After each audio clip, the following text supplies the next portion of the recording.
Guys, welcome to my channel. Make sure you hit that like button, subscribe, and share this video with your friends and family. Since Kevin Samuels passed away, he left such a void in the YouTube community, especially when it comes to relationship topics, and not only just in the Black community, but in all communities all across the world, because Kevin Samuels had fans all over of different races, different backgrounds, and as we can see, he left such a big void. People have been scrambling to find who can be the next Kevin Samuels, who can replace him, and one of those guys that has blown up since Kevin Samuels passed away is none other than Mr. Andrew Tate himself. Unfortunately, Andrew Tate, he's a bit more harsh than Kevin Samuels, although people used to attack Kevin Samuels. The things that he says are even more direct, and unfortunately a lot of women have gotten offended by it, and now they are trying to cancel Mr. Andrew Tate. He's gotten so big that if you log into your YouTube account, you'll see various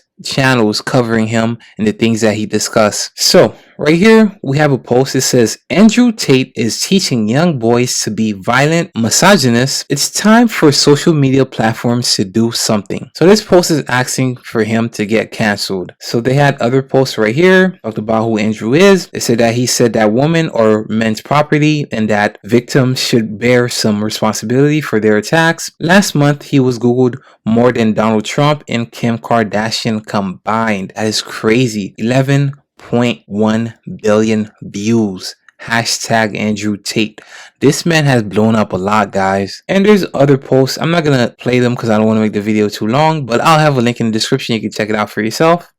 So Mr. Andrew Tate has been met with a lot of backlash. Yes, he has blown up. Yes, he's been googled a lot, similar to the Kim Kardashian, but guys, they are trying to cancel him. For starters, this video is not meant to diss Andrew Tate or anything. I must admit, especially here in America, isn't there a thing called freedom of speech? If it doesn't apply to you, let it fly. If you don't like what Andrew Tate has to say, if you don't like what Kevin Samuels has to say, or any of what those RedPill guys have to say, why not just ignore them? If it doesn't apply to you, let it fly.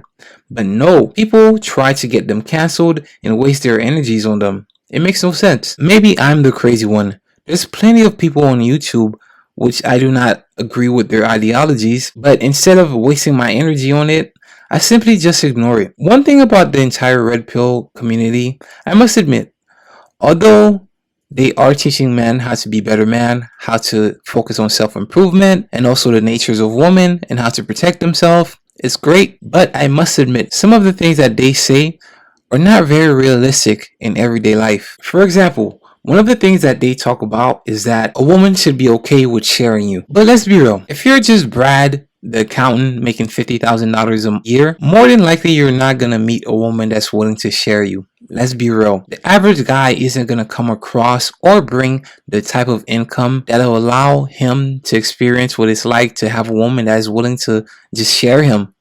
Let him have another girlfriend, let him have multiple girlfriends. The guys that do live that lifestyle, a lot of times they are higher earners, like Mr. Andrew Tate, who's a multi-millionaire, flying private jets. He's at exclusive parties. He has all the drinks, all the exclusive wines. He has a very great lifestyle that attracts women.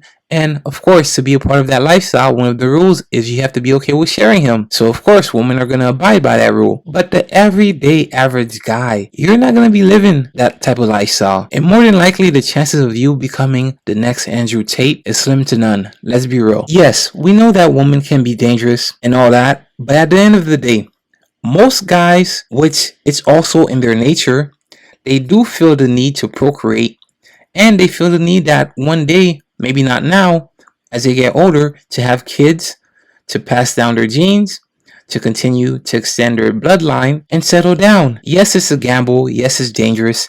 Yes, the divorce laws are not in the favor of men. But let's be real. A lot of guys do feel that urge. They might not feel it right now, but as they get older, they do feel that. And even if it's not both, at least one of them. And both of them come with risks.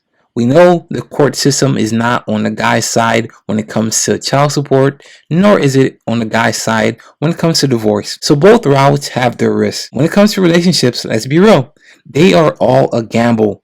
There are no guarantees.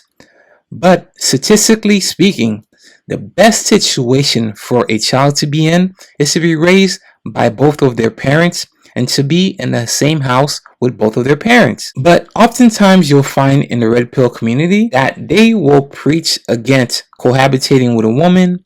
Some will preach against having long-term relationships with women. To be fair, it's not very realistic for the average everyday guy. Of course, there's exceptions to the rule, but oftentimes the red pill community, they sometimes ignore the fact that it tends to be a primal urge that guys do feel the need to settle down one day. They do feel the need to have a kid one day.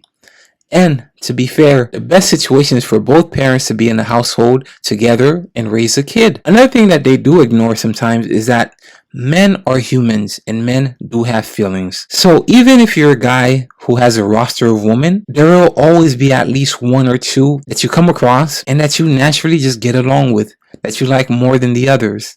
And sometimes that does lead to things being taken more serious and eventually leading to a relationship, because guys do have feelings. They do care for women, okay? Even if they try to pretend. They might not care about every woman, but there's always that one girl that they come across that they just naturally get along with.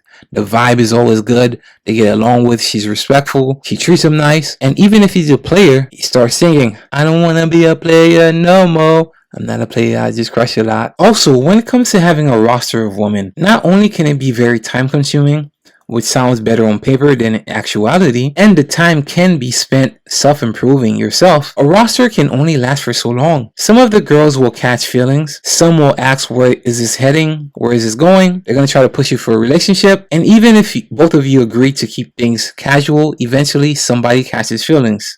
Sometimes it's even the guy that catches feelings and doesn't want to see her with different guys. You have to be fair. If it's casual, you can't be worried about what she's doing when she's not around you. But some guys catch feelings. They want her to be faithful, even though they're not in a relationship, and be exclusive, but they want to be able to do whatever they want. That's not how it works. And also, sometimes your roster, some of the girls will meet a guy that wants a relationship and they're going to end up leaving your roster. Some of the girls will be tired of being in your roster and will want to hit free agency since you're not offering them a contract. And how realistic is it that you will be able to maintain a roster in your 50s, 60s, 70s as you get older?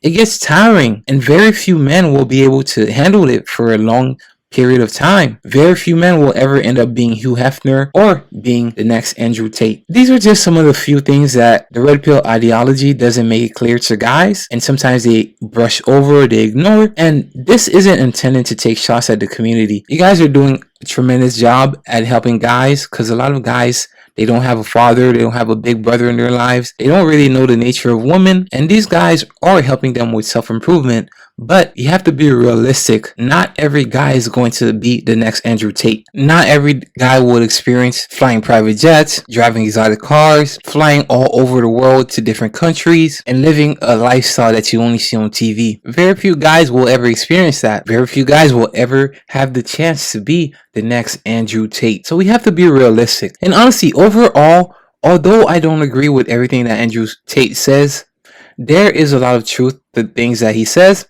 and he is trying to help men be better. Unfortunately, a lot of people will shoot the message just based on who the messenger is. And with Kevin Samuels dying, he's left such a big void, and not just the black community, but just the entire YouTube space when it comes to relationships, giving advice. And a lot of people are trying to fill his shoes. A lot of people are trying to find the next Kevin Samuels, but no one can be the next Kevin Samuels.